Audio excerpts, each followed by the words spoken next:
What's up, Toronto? Damn it, you're so lovely. Who's from Mississauga in the house? I love it. Oh my gosh, I'm so happy to be back here. Who has all seen Shazam? Who all knew that basically we shot that whole movie in T-Dot? That's right. It was freezing, y'all. I was so cold. The super suit doesn't keep you warm, in case you were wondering. I had like literally, you know those like hot shot things that you put in your pockets and stuff? Like they sewed like 20 of them into the back of the suit just so oh God, I was so cold. Oh, hello, sir. I'm standing right in front of myself. This is so meta. If you've not been to a Zach panel before, just a few disclaimers. One, sometimes I say fuck. Sometimes I cry. Sometimes I say fuck and cry. I'm very tangential and I'm very verbose, so sometimes we end up on another planet when it comes to the question asked versus the answer given. Please just go with me on that. I believe in talking about all manner of things, and sometimes I think that brings us into other interesting topics. So with all that being said, super excited. I don't do moderators. I only want to hear from you guys, so please, Mr. Batson, what is the first question? He is Mr. Batson in this scenario. Yeah. So my question is, we all saw Batman vs. Superman, and it was a critical failure and a box office success. Your movie was a critical success, but didn't do as well in the box office. Which one would you choose? Take it easy. It's all right. No. The gloves are off. I love the movie. Also, you're me. Movie. Shouldn't you be? I'm kidding. Well, I'm not in a muscle suit. No, I'm kidding. No. You were great at Shazam, and I love that movie. Thanks. I'm just saying, if we all wanted it to make more money because it guarantees a sequel. Sure, I wanted to make more money too. Then I can get a better raise in the next one, bro. Yeah. Look, here's the thing. Because I've seen some of this stuff kind of bantied about on the interwebs. And people saying that if you look at the numbers that we did as a movie, that it pales in comparison to some other movies that did insane amounts, right? But the truth is, an origin story of a niche DC character, I think we did fucking great. I think we did really good. Woo! We didn't have a massive team-building movie and a decade's worth to ride along, hold those coattails. We didn't have that going on. We were kind of like, we're kind of like a PG-13 Deadpool in a way, like not totally different movies, but if you think about it, like Deadpool was so perfect because he was like in the Marvel universe, but like just over here and kind of looking at the whole thing and commenting on all of it. And we got to do that in the DC universe and just have a little more fun with all of it. And I think that made it very special. Moreover, our budget was a fraction of what other superhero movies cost. So if you adjust for inflation and all that nonsense, then what you end up with is a pretty good pull for us of like what we did in the box office. And more than that, I would say, again, a lot of times these movies, the first time they're, the first run of whatever these characters being introduced to the world, there's people who have hesitations. I mean, there were a lot of people that had hesitations when it came to, they cast that guy, that geeky Chuck guy, he got to be Shazam. That's right, motherfuckers! Woo! Anyway, so that's all super awesome. But I always knew that it was always going to be word of mouth that this movie was going to succeed. And the more you guys continue to tell people that that you really enjoyed the movie, if you enjoyed the movie, if you didn't enjoy the movie, well, the door's right there. I'm kidding. The door's actually right over there. And home entertainment, we've now been, released on. How many people have the DVD or we don't even make DVDs anymore. The steel book, the digital, and that's where a lot of families who couldn't bring their whole clan to the movie theater because it costs $1 million and a sitter and parking and popcorn and everything and a bunch of kids running around. So they didn't go to the theater and instead they waited for home entertainment, and I think it's doing very well in that regard. So yeah, so that's all that. But yes, I would love for it to dominate the box office and make lots and lots of money. Pikachu, hello. Hey, how's it going? I love everybody's heads just turn. Pikachu? Hi. What does he look like? What's up? Knowing that you're a child turning into this grown-up superhero, Yeah, did yeah. you have to kind of remind yourself and change your mannerisms or anything like that to embody that, or are you just naturally that awesome? It's as if I paid you for that. And don't tell anybody that I did. I just did. Oh, shit. Man, I honestly, I find myself, particularly nowadays in this part of my life, and having done a tremendous amount of work on myself personally. I went through some really dark stuff, and anybody who follows me on social media, I've talked about this ad nauseum, but don't worry, I'm going to keep talking about it because it's the most important thing we need to be talking about, which is mental health and emotional health. It's the most important thing that we need to be talking about. Self-love and self-care and understanding that you are worthy of the love that you are surrounded with, and you are surrounded by that love, and you are worthy of occupying the space that you inhabit in this world. You are worthy of that. So that stuff all led me into being in a much better mindsets in my life. And now in these last couple of years, after Shazam and Maisel and all these really cool things that have happened in my career, I keep thinking like, oh yeah, God's not a dummy. Like, he made me to be the type of guy that after their extensive search of trying to find a man, a 14-year-old boy in a man's body, they found him. You know what I mean? And that's because I've always kind of been that guy. I couldn't explain to you why when you're a kid. You don't know why you're made the way that you are, but I fully believe that we are made, tailor-made, purpose-built to do all the things that we do in this world and in this life. And I would encourage you to look at yourself in that way. I would encourage you to see yourself as being very unique and infinitely worthy of that love and infinitely valuable. We're also entirely unimportant. So just so you know, the world, and that's great too, because the world is not we're not having to hold up the world on our shoulders, guys. You're not responsible for that. We can just all relax and we can love each other. It's going to be groovy. Anyway, thanks for your question, Pikachu. Also, your English has gotten so much better. Pika. Hi. You're really awesome. Thanks, bro. This is awesome. Love you Shazam. Ryan McPartlin? Yeah, Shazam is awesome. Loved it. But the movie that I have seen the most times with you in it, thanks to my two little girls, is The Chipmunks, the sequel. I don't know how many times I've seen that movie, but I've seen it many times. You have two young daughters? I do. And they watch that more than Tangled? Yes. That's a parenting fail, sir. I don't know what to tell you. That's not their fault. You're responsible for their young minds and their ability to understand what is a good film and what is not a good film. By the way, I'm not saying Chipmunks isn't a good film. I'm saying Tangled is an excellent film. Go do your homework. They have seen Tangled. Okay, well, encourage that more. Yes. All right. I will do that. You do have the power over the DVD player. You can. True. Parents, you are still in control. I don't know if you know that, but anyway, thank you for your question. Oh, yes. Oh, was there a question? Oh, no, there wasn't. Okay, Yeah. great. Wait, here's my question. Thank you for your comment. What was it? How difficult is it to act with non-existent chipmunks? What's that like? Well, to be perfectly honest, it was a crazy challenge. It really was, but I loved it. It was a great challenge. It ties into kind of what I was talking about before, being a kid who never really grew up. Like my whole life, I've loved using my imagination. I mean, obviously, we all do that when we're super young. Every single one of us, at some point in our lives, particularly around 4 to 6, when we still believe that the floor is lava, completely believes that you are and will be a superhero, right? So that's all, super. What was the question? I got distracted. That's right. Too. Working with chipmunks. So, see, I told you. You got to stay frosty. So getting to use my imagination, I love doing that. And then all of a sudden, I don't know, in my mid-20s or ish, mid to late-ish 20s, I'm now playing this guy who's babysitting Alvin, Simon, and Theodore. And, by the way, characters that I grew up with, almost every generation since the 60s has grown up with some version of the Chipmunks. So it was super cool that I got to be in the Chipmunks franchise. And by the way, the family who created and still runs that whole franchise, such lovely people. They care so much about it, making sure that it's always family friendly, making sure that they haven't sold out, which is why those movies, I think, continue to be something that you feel safe and good watching with your kids. unlike certain scenes, perhaps, where a demon is chewing a man's head off in a boardroom, but whatever, that's a different... Hey, you know it if you know it, and you should all know it.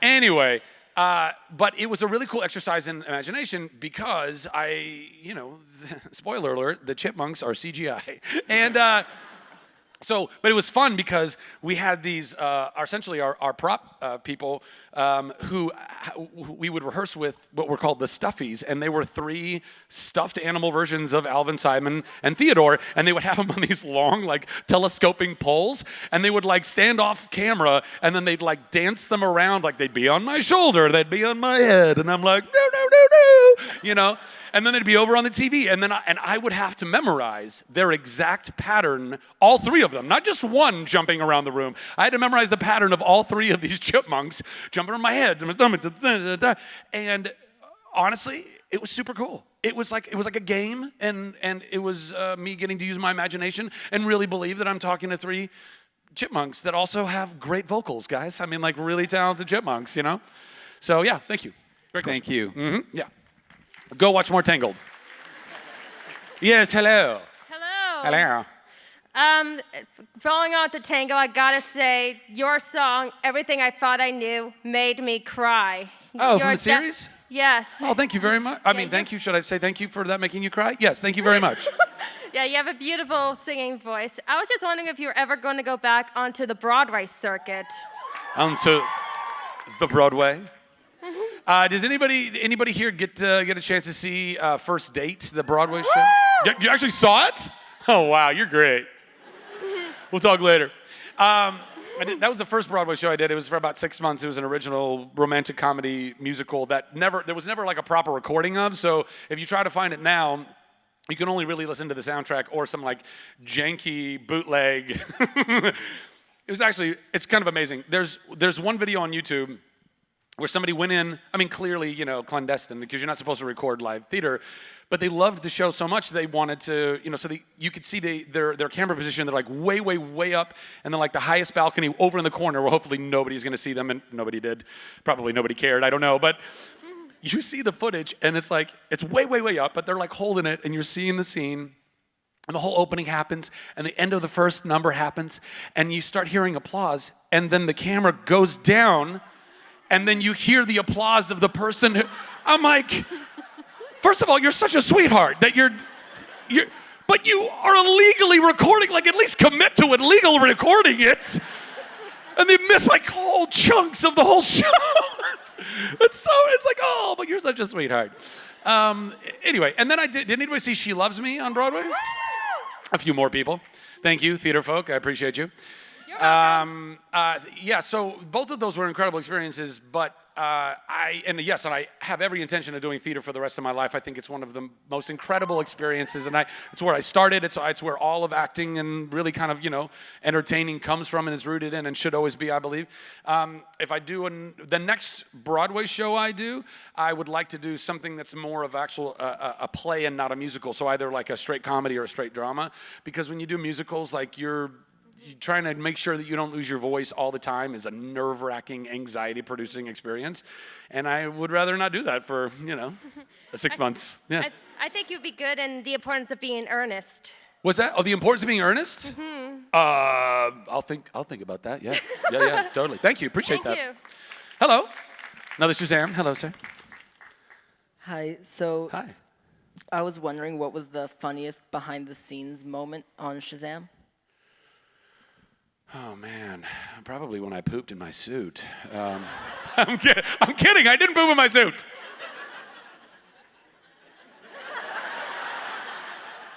I really didn't poop in my suit. But everybody here is going to be like, oh, see, he's like incepting them with this idea. Heard in Toronto, Zachary Levi pooped in a Shazam suit. I didn't actually.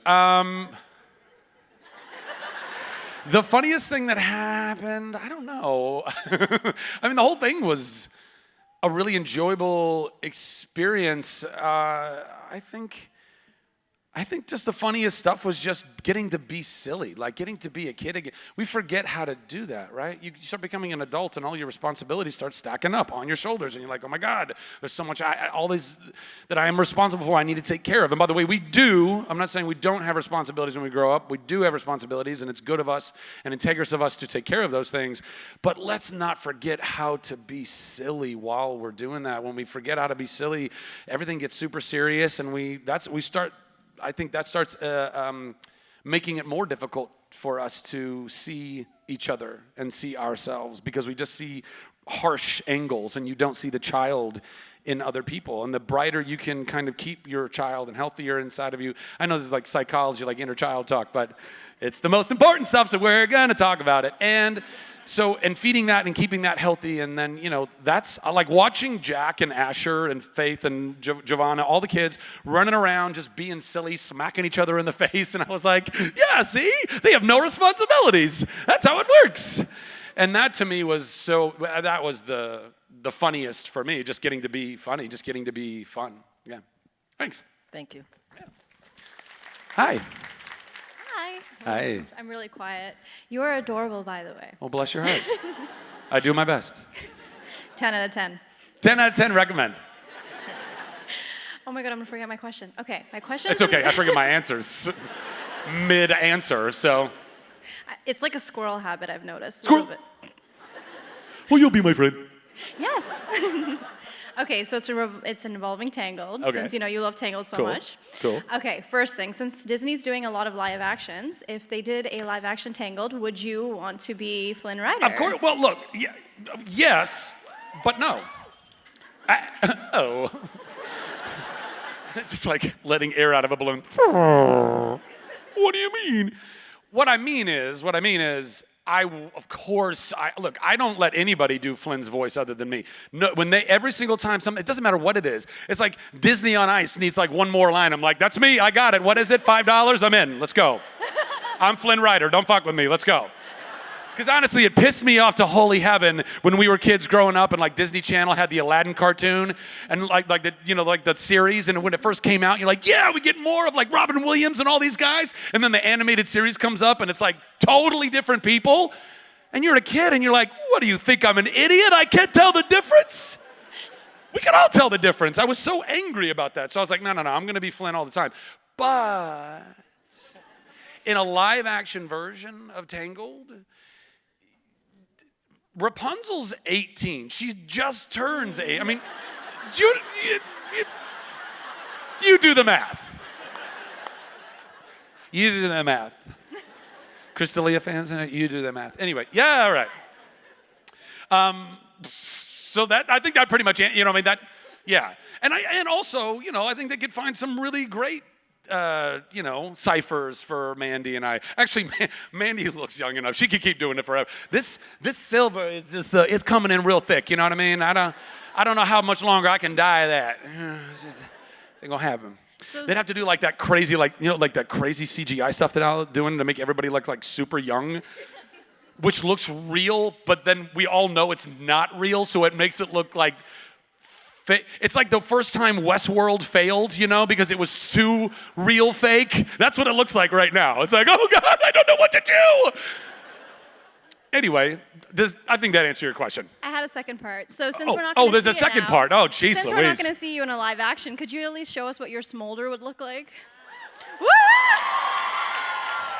It's like a magic trick. Seriously, it's like a superpower. All of a sudden, I have a facial gesture that makes people go, woo! Or like words, people go, say Shazam, and I go, Shazam. They go, oh my God, he just said it. It's incredible. Thank you. Love you. Bless you. Thank you. Hi. I want to know what it was like being in Kingdom Hearts 3 and reprising your role as Eugene. What, one more time. What was it like being in Kingdom Hearts 3 and reprising your role as Eugene? Oh, in Kingdom Hearts? Oh, Yes. Super cool. Yeah. I mean, I've never played a Kingdom Hearts game, just FYI. But I know it's a super beloved franchise, and I was very honored that I could continue to, again, keep playing Flynn no matter what. Put it on my gravestone. Flynn always. Flawless. Anyway.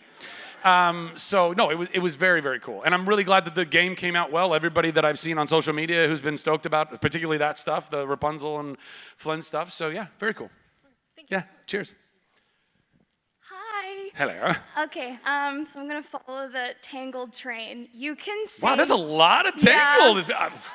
All right. Okay. You know what's up. You can definitely say no, and I have another question.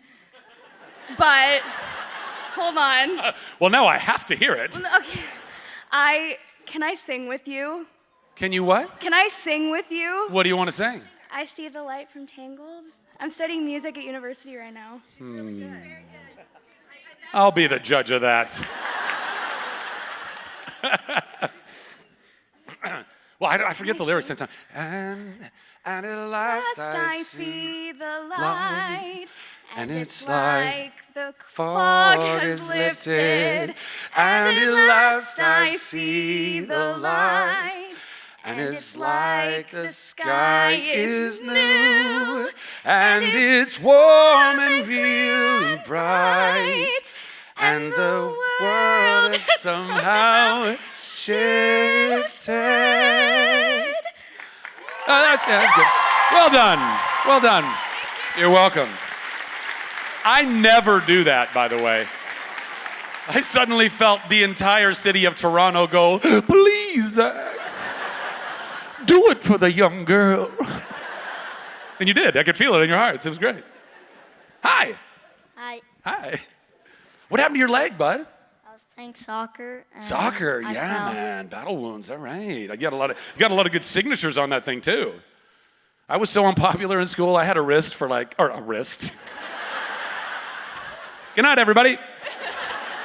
I had a cast on my wrist for like 6 months because I was a dum-dum, and first I broke it on a half pipe, and then I got my cast was on for like 2.5 months, and then I got my cast off, and then like a week later I was skateboarding with my buddies and was just like ollieing up a curb and like caught the trucks, and I literally, it was, those moments where people talk about like everything just to stand still. It's like you're in slow-mo, and I could literally see my body slow-mo plummet toward the ground, and all I could think was, my mom's gonna fucking kill me. Crack.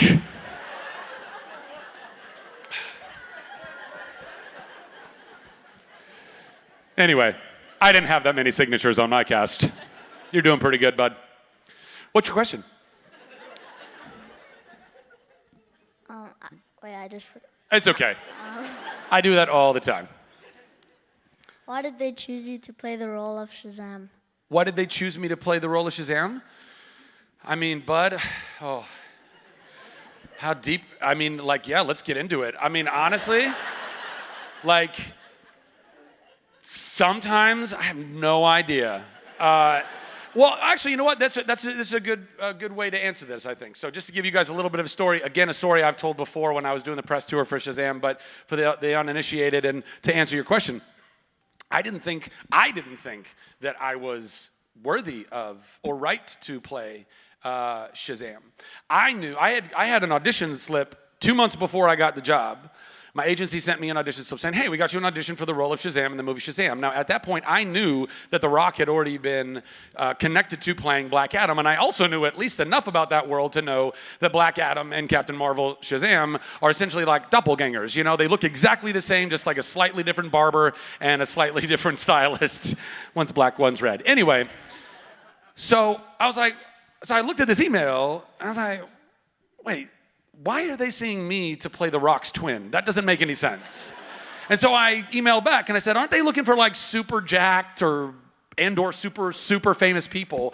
And God bless the assistant on the other end of this email, because the reply might as well have been like the emoji, like this person, like, I don't know.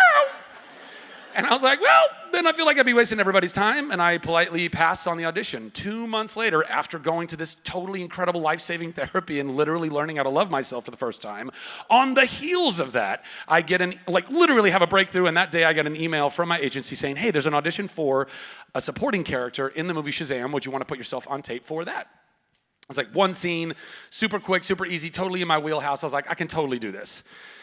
And so I put myself on tape, one take, sent it in on a Friday. That Friday night, the Warner Brothers, New Line, David Sandberg, our producers, everybody saw this, and they called my agency back and they said, hey, we think Zach's actually right to play the role of Shazam. My jaw hits floor. So then, a week later, so that was on a Friday. By the following Friday, I had been flown into LA, I had camera tested properly, and I ultimately got the job. Now, I did not think that I was ever going to get that job because I didn't think I was worthy of that job. But ultimately, what I think I got that job was because God made me the way that he made me. And that guy is just a big, goofy kid. And I love life so much, and I've always loved life. I always loved joy and bringing joy, and those things have been infused in essentially all of the characters that I played anyway, because you can't really like totally hide who you are in your roles. A lot of that still kind of sprinkles through. But they were looking for the guy who they could believe also had that heart of the 14-year-old who was trying to figure out his way in the world, and I'm so grateful that they trusted me with the role because it's been one of the most life-changing and important things I've ever been a part of. So thank you all so much for going and seeing the movie, who did. And thank you for your lovely question. Yeah. Hi. Hi. What's that? I'll sign your cast. At the end of the panel, I'll sign your cast. No problem. Yeah, no problem. I'm going to sign it. John Krasinski. Go on! Yes, what's your question? Hi, I just want to say I'm a really big fan, and sorry. It's okay. I am I've been having a bit of a hard time, Yeah. but stuff like Chuck and Shazam kind of reminds me how to laugh. So, sorry. No, don't apologize. That It's means okay. a lot to me. You are absolutely allowed to cry right here. This is a totally safe space. Absolutely. Right? Right? Totally. 100%. I cry like a baby on these stages. So I just want to say thank you for that, because My pleasure. that helps me a lot. Absolutely. And I wanted to know if what parts of Chuck you brought into the role of Shazam. What parts of Chuck got into Shazam? Yeah. Well, I mean, I wasn't really acting in Chuck. Shh. I mean, no joke. Like the pilot episode of Chuck, just to give you an example, the pilot episode of Chuck, we shot in an actual, because when you do a pilot, it's like the first test run of an episode, and then they figure out if they want to do more of that, and that's when they build actual proper sets. They commit to building stuff on stages. Well, we didn't have our buy more set built, so we actually shot in a real big box electronics store that was liquidating or whatever. It was down Huntington Beach or something. Anyway, so we're shooting there all night long. I brought my Xbox and Gears of War that had just come out, and Josh Gomez and I were just playing Gears of War between every single take. We were being there. It's like, man, pause. It's like, Vicky Vale, okay, cool, cut, and we're cut. That was me. That was my Xbox. That wasn't Chuck's. I was reading Why the Last Man in real life, and then all of a sudden Why the Last Man showed up in Chuck's apartment. It was really weird. Then I started dreaming about lots and lots of money, and it never showed up.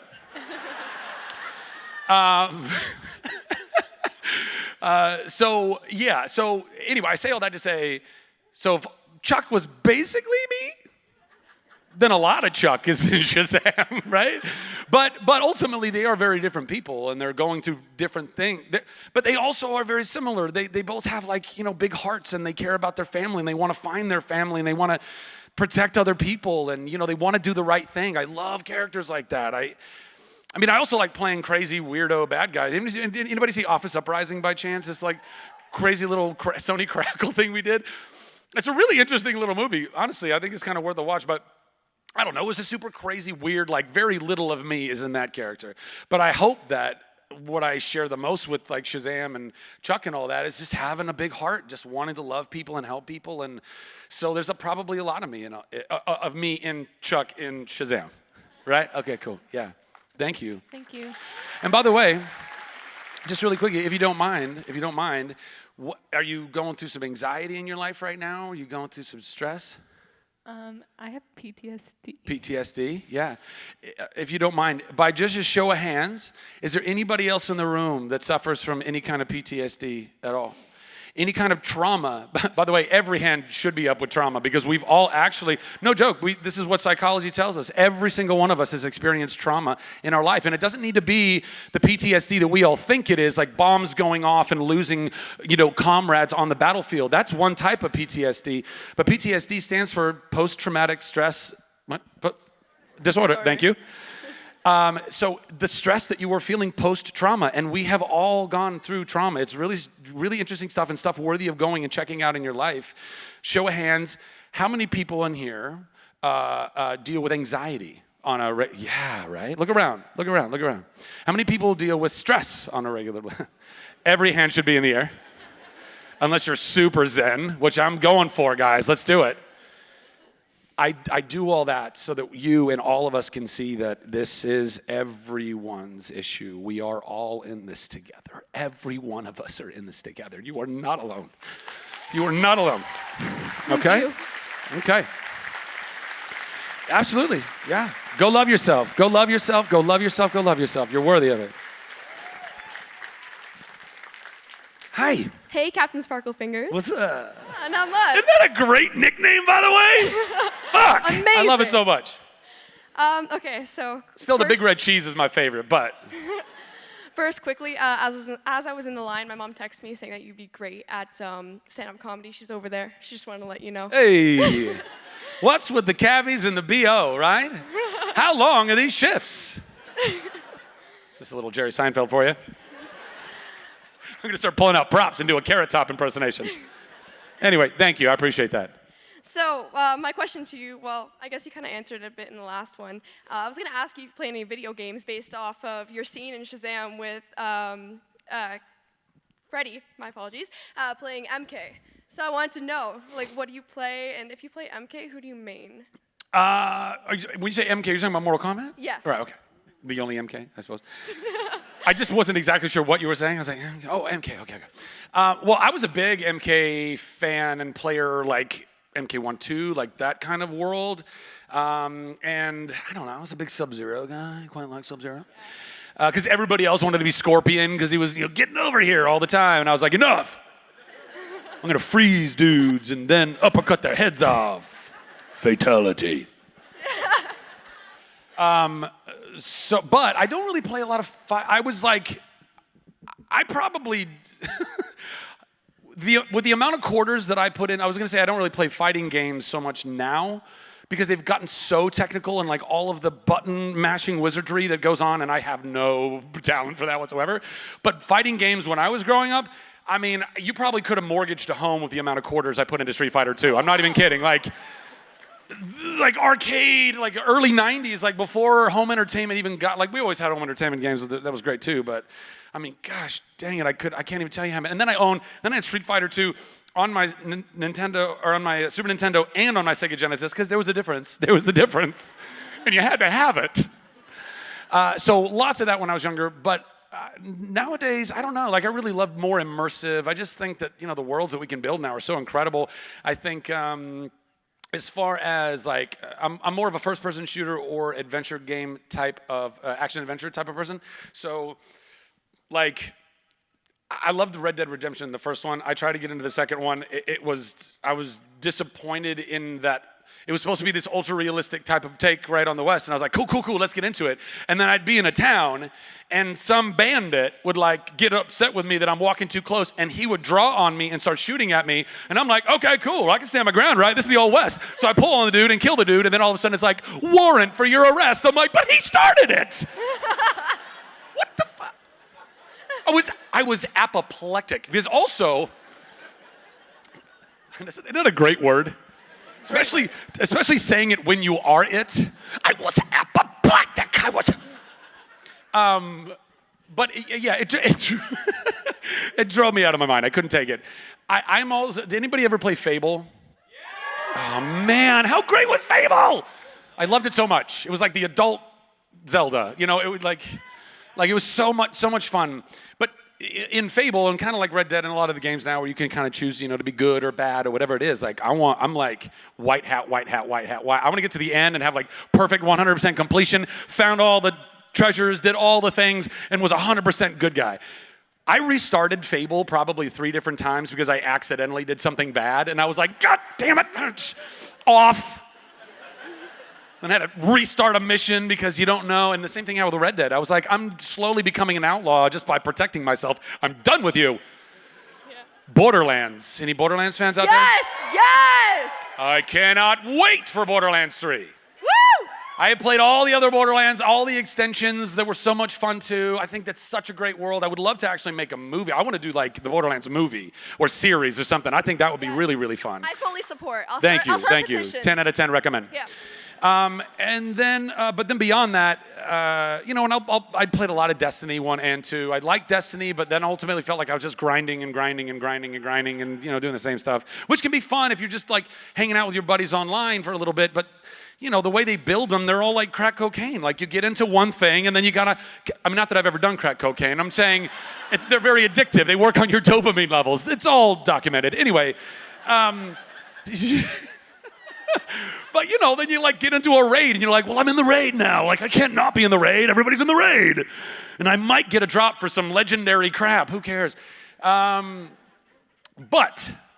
I would say that maybe my favorite game, and not even just favorite game, I think probably one of my favorite pieces of visual art or entertainment that I've experienced or seen on any screen of any size over the last 10 years is a game called The Last of Us, which I think is so well done. It's so well created. The world is so immersive. It's probably the most logical way that a zombie apocalypse would happen, which makes it even more terrifying. For those of you who don't know, the game is kind of built on the premise of a real thing that happens where there are parasites that can burrow into the heads and brains of insects, and then they can control the insects, making them, therefore, insect zombies. That's real shit, guys. Have fun sleeping tonight. Yeah. So that's why I was like, oh, this is so well crafted, so well done. And the whole journey of the father figure and the young girl and trying to find, life at the end of all of this. And it was just so brilliant. So yeah, there you go. Thank you so much. You're I welcome. love you. You're awesome. I love you too. Hi. Hi, Zach. I have more of a statement to make. State it. Do it. My family and I, we watched Shazam the Tuesday it got released. Not the official Friday, but 2 days before, there was a special release. Yeah. The day after the show happened, my kids went wild and said, I want to know who this person is. So they started looking at IMDb and said, what's this show called Chuck? Because late on the bandwagon. Yeah, no, I got it. So we started watching the show, and we just finished the last episode of season 5 this Thursday. How's your heart? And we saw behind the scenes too. Yeah. It was very emotional. Yeah. Yeah. But one thing I noticed throughout watching every single episode, throughout the 4-5 months it's happened, is my kids never wanted to watch the show without me. So they would always wait for me to come back from work to say, Papa, can we watch Chuck? That's the first thing they would say as soon as I walk in. So I'm having a hard day's work. Now, Papa, I love you. Those days are gone. As soon as I open the door, they would come, Papa, what? Can we watch Chuck? Yeah. So, and while you said, I didn't know that you had these, the adversity that you went through. Yeah. But don't ever feel that you're not loved.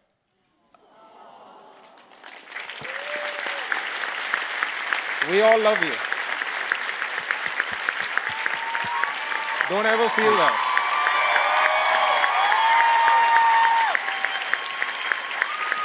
I love you guys. I love you guys. I love you guys. This is proof we all love you. Oh, I know. Don't ever feel... This other shit you could be doing right now. And don't think that Shazam was not a big box office hit, because at the end of the day, it does not matter. No. We love you. Yeah. Best of luck for Shazam 2 and Thank you. whatever you do in life. And remember, if you ever feel that feeling, if that feeling ever comes back, just hit us up. I'm going to remember We'll this be moment there. right here. I'm going to hit you all up. I'm going to send out about 1,000 DMs. It's going to be great. Thank you, man. And please tell your kids I said hey. We are coming tomorrow. Oh, great. I'll see you at the table. My son's name is Nikita. My daughter's name is Nikita. and my son's name's Ronan. He has a crush on Yvonne, but don't Well, tell who him that. doesn't? Yeah. Yeah. We are gonna come and see I'll you. see you at the table tomorrow. Cool. Awesome. Thank you so much, bro. Appreciate it. What's up? Well, I wanted to start, obviously, like everybody else, by saying thank you for the work and the speaking out you've been doing for mental health and anxiety. I will and- not stop talking about it, man. I won't. No. I really, no joke, guys. I really, and take this home and think on this and pray on this and meditate on this, but just think on this. If we can, and I believe we can, if we can help everybody to heal their hearts and their minds, and we all need this healing. Some of us need a little bit of it. Some people need a lot of it. If you think about it like a dental kind of an analogy, because I like dental analogies, but because it's a health thing, right? You know, like physical health is a massive spectrum. You could be physically ill. You could say, I'm physically ill, and it could be anywhere between cold to cancer. But with mental illness, everybody just goes, oh, I'm mentally ill, put them in a straitjacket and put them in a rubber room. It's not true. We're all mentally ill. Surprise! We're all a little crazy. We're all have at least a little cavity in there that we need worked out. And that's what therapists are for. And that's what psychologists and all of this incredible work that's being done. It's so, so, so important. So I can't stop talking about it because I really genuinely believe that if we can help everyone heal in their hearts and in their minds, every problem in the world that we can think of will go away. Because if you think about it, every problem, real problem that we have, every shit thing that's happening in the world, you can root it all back to a broken person or multiple broken people that are working out of ignorance and fear and anger and hatred, and that doesn't make them evil people. It just makes them wrong. And we need to love them back into understanding what is real life, and we can do that for us, and we can do that for them. And then, like, I'm telling you, we're all gonna be so groovy and getting along, it's gonna be like Star Trek, y'all. We're gonna, like, once we can show God or the universe or nothing or whatever you believe in, but once we can show that we can all work together, that's when all the cool shit happens. That's when we go to other planets and, like, have holodecks. Come on! Anyway, what was your question? Thank you. Well, so I actually deal with anxiety and Tourette's, and one of the things that has helped me with just being able to communicate with other people has actually been magic. Oh, no way. Yeah, so it was kind of cool seeing, introducing magic solidly into the DC universe with Shazam. Yeah. But I wanted to know, would it be okay if I came up and just showed you a quick magic trick? Would everybody like to see a quick magic trick? Better make it quick. The quickest magic trick ever. He took his jacket off. Amazing, everyone! It's a deck of cards. It's been opened already. This might be a trick deck. I don't know. I could have you pick a card, but I don't want anybody to think that I'm making you pick a certain card. So I'm going to ask you just name any card you want. Anyone. The Ace of Spades! That works. We can go with that. The Ace of Spades. There it is. Remember that on Tony Hawk Pro Skater? That was like one of the greatest songs in that game. It was so good. All right, continue. So now, unfortunately, I just realized that if you say it out loud, I know what it is, which it's fair, but it's a lot easier to find. Okay. So do me a favor. Anybody can memorize the card from the face. I need you to memorize it from the back. Okay. You guys can try to do that. Yeah, it's That way, blue. Yeah, if you see it again, it'll stand out. Yeah, totally. Like, oh, you know what? Here, tell you what. Let me see if I can make it. Oh, look at you, sneaky. Oh, no. Right, a little easier for you to follow. That way, it doesn't matter if it's face up or face down. There we go. Face up or face down, you'll know which card is yours. Right. Right? In fact, it doesn't matter where it is in the deck. I'll be able to. Well, no, that doesn't work because I can find it too. Yeah, you can find it.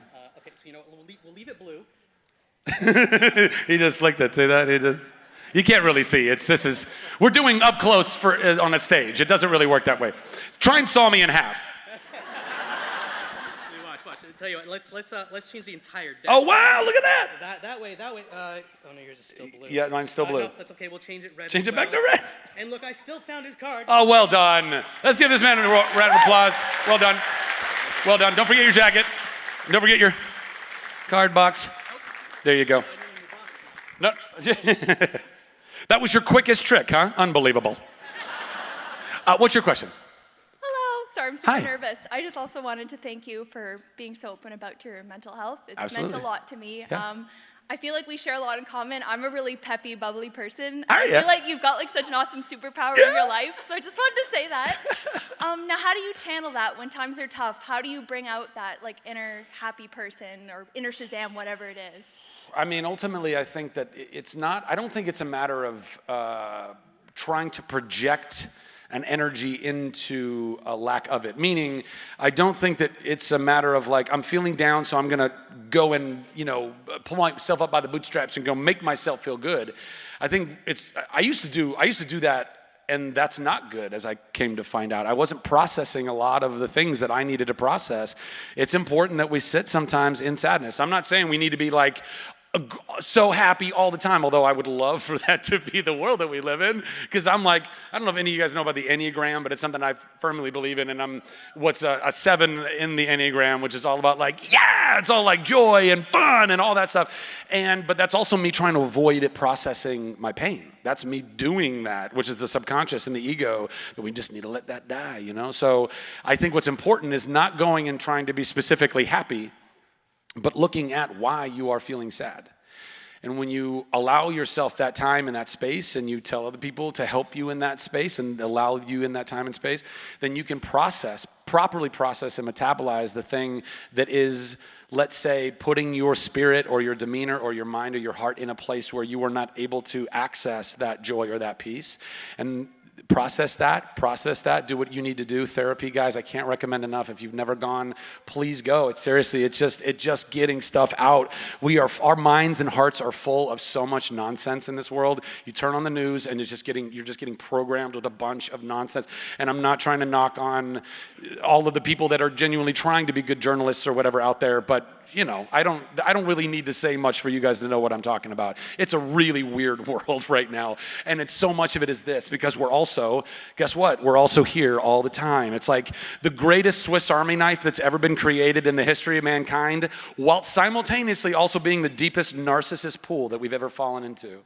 And it fucks with our minds and our hearts. We are all looking at people on Instagram going, oh, I wish I had their life. And you know what they're doing? Sitting there stressing over curating the perfect picture so that they feel better about their life. They're not even happy.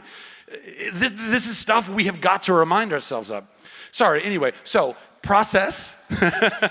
Process it. Let it feel it. You're allowed to feel that. You need to feel that. And then once you are able to process them, then joy will I think, organically start to become more tangible in your life. And then you will experience it even on deeper levels, because you will have gone through the valley in order to then appreciate that peak. Yeah. Thank you so much. You're welcome.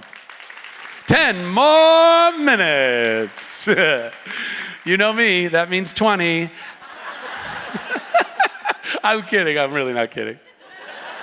She thinks I'm kidding. Kidder. Yes, sir. So back in April, some not nice people said some not nice things about Captain Marvel when it was out, and you're talking about Marvel's Captain Marvel? Yeah, Marvel's Captain Marvel. Yeah. And you went on Instagram and you basically told those not nice people where they could take the not nice things they were saying and where they could shove them. I don't think I put it like that. No, you didn't put it like that. I try not to do that. I mean, look, anybody who follows me on social media understands that I've been involved in a couple of, let's say, exchanges of ideas and words. But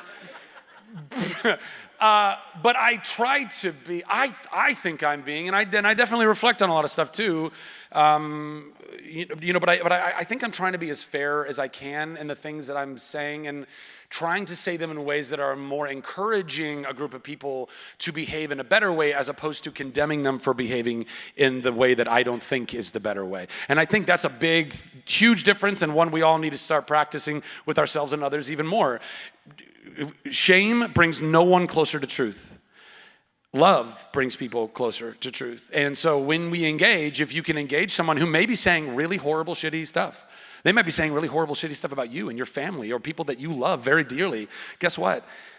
They're just lost. They're just broken. They're scared. That's why they're doing all any bully is bullying because they somewhere in their life are super out of control and not feeling loved themselves. So I randomly just saw some of the things that were being bandied about on Twitter or whatever about, and because they had involved me, they added me in whatever that thread was of talking the smack that they were talking about Captain Marvel and about Brie. And, I wasn't really all caught up to date on all of the things that were going on. And frankly, I didn't really need to be. That doesn't serve anyone any purpose. And I just wanted to make sure that that was clear to those people, and that I think that there's a better way to go about expressing displeasure. We're totally entitled to say we don't like something, but saying that I don't like something and then wanting to literally eviscerate it and tear it down, that's a whole nother thing, you know? Also, you know, say what you like with your money. Guys, I don't know if you know this, but you're totally in control of the world.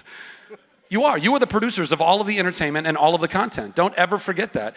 Every single time you spend money at a movie, you are telling the studio, we want more of those actors, that director, that writer, whatever. So wield that power wisely. Know that when you go to certain movies, even if you hated the movie afterwards, if they got your money when you went in there, they don't care. They don't care. They're gonna keep feeding us the same crap because they're like, these dum-dums, they keep buying the same crap. Let's just keep, and they don't care. So you have to tell them what you want, and you can, because we still live in a reasonably capitalistic world where you can say, I like that, or I don't like that. So anyway. So the question I had was, you spoke up, and it would have been really easy for you to do nothing. So what was it that made you speak up about that? Truth needs to be spoken. Truth needs to be spoken at every moment that it can be spoken by all of us. If you hear anybody speaking something that you know to be untrue, there's absolutely nothing wrong with you saying, hey, actually, I don't believe that's true, and I'd like to speak against that. Because that's where a lot of bad information comes from. It's this crazy game of telephone. I mean, it's like literally like one person says this to this person, and then the whole idea starts manifesting and warping, and by the time you get down here, you have somebody that's like blatantly bigoted or sexist or racist or whatever that is, but they're not. Deep down inside, they're not. They're just confused. They don't know better. So I think that we have to, and we're ever going to get the world back on track and help people live better lives, we have got to be willing, if you know what is true, to just say, hey, that's not true. Let's talk about it. And so that's what made me feel like, you know, that's worthy of it. Thank you. Thank you for doing that. Totally. Thank you for being that person. Totally, sure. Hi. Hello. What's up? Little wienerlicious, all right. So you've already touched on this a little bit about mental health. Yeah. I was just wondering how you pulled yourself out of that dark place, and if you had any advice for someone who's struggling with their mental health. I mean, honestly, I thank God I had family that surrounded me and friends that surrounded me in the darkest of times of my life where I felt completely worthless. I didn't feel like life was worth living at all. That's an important thing to have. But the therapy that I went through and self-love, it's the big, I really believe it's the linchpin. It's the linchpin. And it's weird because I always thought I loved myself. I'm sure most people in this room think I love myself. How do you talk to yourself? When your friends or your family screw up, do you love them through that? Most of us do. I mean, sometimes we, have our problems with our friends and family, but we tend to want to help people through their problems. How do you talk to yourself in your own thoughts and in your own mind? I was horrible. I eviscerated myself. I came from a really screwed up, psychologically abusive family. So I learned, I was programmed by my parents. My parents were programmed by their parents. It's all the operating system, guys. We all have this OS in our minds, and we all need a little bit of a software update. That's what's going on. So I needed a major software update. I needed people to say, hey, this is what you think of yourself. Wipe that away. This is who you actually are. This is what you think of reality. Wipe that away. This is actual reality. And this is how you in reality get to hang out now. And go do that and be healthy and be strong. And that's what we need sometimes. We just need somebody to really help clean out all of that bullshit that's been stewing up in your head and in your heart for a long time. And the longer you live, FYI, the longer you let that stuff stew in you. So sometimes it's even harder. That's why I'm involved with it. Well, one of the reasons I'm involved with this organization called Active Minds, who is an incredible nonprofit that goes and essentially provides mental health resources and help and education to anyone on over 500 college campuses in North America. And it's the most, I think, most fertile time in a human's life. You're 18 to 22 years, you're out of the house for the first time, you're not really having your parents constantly say, this is what reality is, this is how you're supposed to feel about things, this is what you're supposed to do, this is how you're supposed to act. You're now amongst a bunch of your peers, you're an adult of some kind, and you're learning from totally other professors and stuff. And that's a great time to hopefully very gently get in there and say, hey, what do you think reality is? Who do you think you are? And let those young minds and hearts be able to get that out and then realize, oh, actually, I'm okay. I mean, the amount of anxiety that specifically college students feel in universities nowadays is unreasonable. It's insane, the amount of I don't know, the competitive spirit that's in all of the world now, and then that's what college has become, and So anyway, sorry, that was a little bit of a tangent, but anyway, yeah. Thank you. Yeah, of course. Hi. I'm more of a Marvel fan myself, and I know That's okay. yeah, but you. What if I just walked away? Oh, is that right? Yeah, sorry. But like Hope I didn't break it. you honestly seem like a really cool person to hang out with. Like Thank just you. a really chill person. Thanks. I actually want to take up acting myself. Yeah.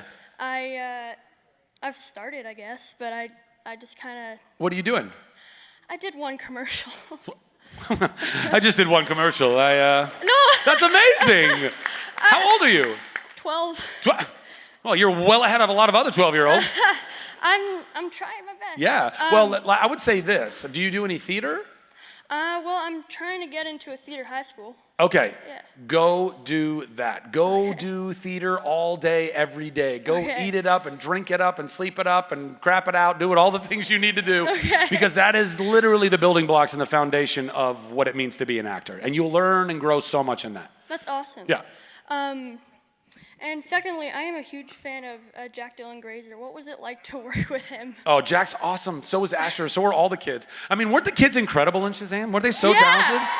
I mean, everybody I thought was so good. And Mark Strong as Savannah was so good. And all of the adult supers. Oh, spoiler alert if you haven't seen it, tough. But yeah, I mean, he's so talented. I mean, he's he's a mini me. I mean, he's a mini me. So talented. No, he's meaning like we're both kind of spazzy. Like he has ADD and I have ADD, and we could relate a lot, and we could just riff on set, and a lot of the stuff, and like particularly like when I'm learning my powers, like we were just making things up here and there and having fun. And he's such a lovely kid and so talented, and as is Asher. Asher's going to be the next Justin Timberlake, which I wish I was, and Jack is gonna be, like this auteur, I don't know, like a Joaquin Phoenix kind of, like I just see so much like depth in the way he, takes on his roles and stuff. So great kid. That's awesome. Yeah. I have one small request. Oh, yep. And it's completely okay if you say no. I was wondering if you could follow me on Instagram. I'll think about it. Okay. What's your Instagram? It's all one word. It's Pennywise's twin. Pennywise what? Pennywise's twin. Pennywise's twin. Yes, sir. Well, you might have just got a few other followers, but talk to your parents. I think also, don't be on Instagram. Okay. You're 12. You don't need to be on Instagram. Sorry, that's not a judgment. No. But awesome. yeah. But thank you so much. Absolutely, yeah. But also don't be on Instagram. Last two. I promise. Ending at Mega Man. Easy Mega Man. Is this microphone like just obnoxiously loud, or am I just obnoxiously loud? Is it like blowing you guys out? A little bit. Oh, sorry. Thank you. I love you. Yes. Okay, we're done. Okay. Hello there. A guy Hello. from Toronto. First off, kudos to your playing of Shazam. It was pretty damn awesome. Thank you. Yeah. Appreciate it. And your talk about mental health, pretty good. I would like to have a discussion on you on that. What's that? I would like to have a discussion on you on mental health another time, but I have just one question. Okay. What motivates you to do the things that you do every single day? Ooh. Money. I mean, that's one way, yeah. No, not at all, actually. I love that you're liking it. Oh, she's losing it. You losing it, girl. You crazy. No, I mean, honestly, did I break it? I've somehow broken it. God was like, money, huh? Well, go fuck with that speaker. Yes, sir. That's my warning. Ooh, okay, I'll try and get. So honestly, what motivates me is love, man. I mean, I don't mean to sound too hippy-dippy or whatever. I mean, obviously, we've just spent about an hour together of me ranting about self-love and mental health and all that, so it shouldn't be too hard to believe. But honestly, like, I think empathy, empathy is what drives me more than anything. I believe I believe with everything in me that let's say the catchphrase of if something can be better, it should be better. Everything. I don't care if it's a chair or a bottle or an event or the clothes that we wear or the jobs that we go to or the art that we make or see or whatever, the food that we eat. If it can be better, it should be better. And the only reason why it doesn't become better is because of people who are in all the power with all the money, who are driven by, and one might say greed, but I don't think it's greed, it's fear. That's where greed comes from. They're terrified that all of their billions and trillions of dollars are not ultimately going to give them any real worth in the world, and they're right. But they can't admit it, so they keep hoarding it, and hopefully maybe that last dollar is gonna get them into whatever that echelon is, and it won't. But they're not evil. We gotta love them, let them start loosening up the purse strings and hopefully lead them into living better lives and then using that empathy to go build a better world. We can fucking do it, guys. I'm telling you, we can really do it. I know it sounds like pie in the sky nonsense. I know. But I'm pie in the sky nonsensical. Anyway, so love, empathy, and joy, and karaoke. Thank you. Thank you very much. Yeah. Which is kind of redundant, but yeah. Yes, hello. Oh, hey, man. Okay. Anyways, yeah, Yes, Mega. I've been delivering packages in the evening. I'm like, hey, this is the scene where Shazam saved the bus. And That's this right. is where the subway took place. Oh, yeah, and all all over that Toronto. stuff. I've been going through time to time over Yeah. and over again and Yeah. all that. I really loved how you did the scenes in Toronto. Thank you. So anyways, what is your favorite kind of music you listen to? And what's your favorite food you likes to eat? It's two solid ones to end on. I think that's great. I would say that my favorite music, I don't know, I'll say, okay, favorite food is easy. That's pizza.